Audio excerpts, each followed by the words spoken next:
Trelawny MP Yesterday was a reveals painful what and happened heartbreaking in day for Cooper's the people of Pen. Cooper's Pen. And today I want to speak to it directly, not only as the Member of Parliament for Trelawny Northern, but as someone who stood with these families yesterday, saw their pain firsthand, and believe the public deserves to know what transpired. First, I want to make something absolutely clear. What happened yesterday here in Cooper's Pen was not a government of Jamaica operation. It was private sector led. And at no time before the operation began was I, as Member of Parliament, informed that an eviction or demolition exercise was going to take place. I found out when the people were already being bulldozed. I started receiving phone calls as early as 6 a.m. when residents started appealing to me for assistance. By that time, homes were already being demolished and families were already displaced. So I want to dispel the misinformation suggesting that the government of Jamaica planned this operation or that I somehow knew it was coming and stood by. That simply is not true. I was told the community was on lockdown as people could not leave their homes unless it was a medical emergency or for work. I was also informed that a number of males were taken into custody. I tried reaching out to the superintendent in charge of the parish, but got no response initially.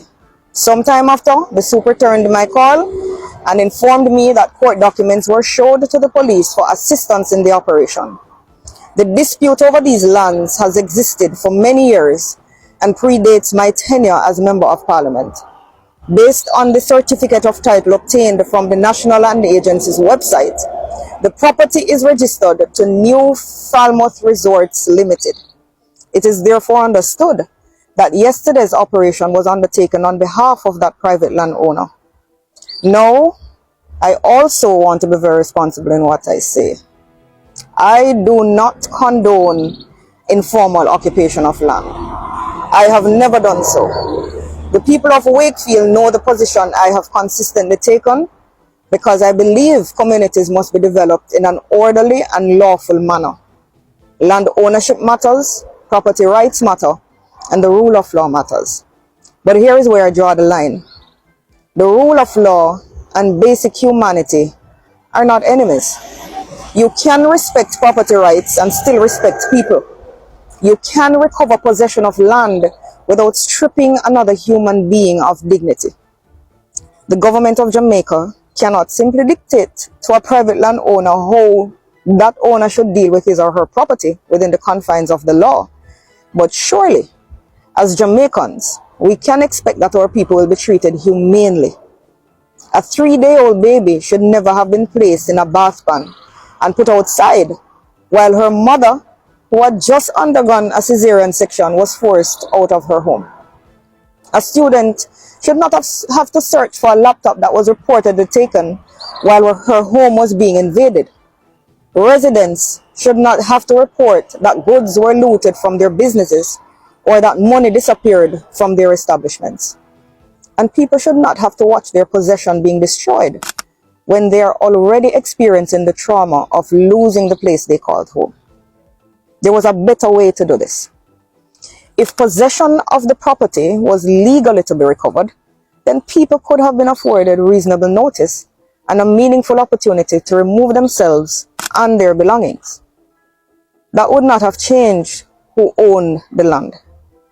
It would simply have demonstrated compassion, decency, and humanity. And that is why I'm anxious to know who determined that this was an appropriate way to carry out this eviction. Who authorized the manner in which this operation was executed? What instructions were given? And what safeguards were put in place for children, the elderly, mothers, families, and people's personal belongings? These are legitimate questions, and the people of Cooper's Pen deserve answers. But I also want Jamaicans to understand what happened after the calls for help came. When I saw the scale of displacement here, I immediately appealed to the Prime Minister for government intervention, not to interfere with private property rights, but to help Jamaicans who suddenly had nowhere to sleep. and the government responded. The ODPM was mobilized, and they were mobilized in good time, and I remained with the community while we awaited the trucks bringing emergency assistance so that displaced residents could at least have somewhere to lay their heads last night. That is the distinction that must be understood. The government of Jamaica did not carry out the demolition. The government responded to the humanitarian crisis that followed it. Today, I am back in Cooperspen. I will continue working with the affected families and the relevant agencies to determine what assistance can be provided and how we can help people begin to pick up the pieces. We will examine the history of the land. We will examine the legal issues. We will determine exactly who authorized this operation and whether everything that occurred was lawful. Whatever our views on informal settlements, on politics, or on property rights, human dignity cannot be conditional upon whether your name appears on a title. I stand with the people of Cooperspen as they recover from what happened yesterday. I will continue to help them in whatever way I can, lawfully, and I will continue asking the questions that need to be answered.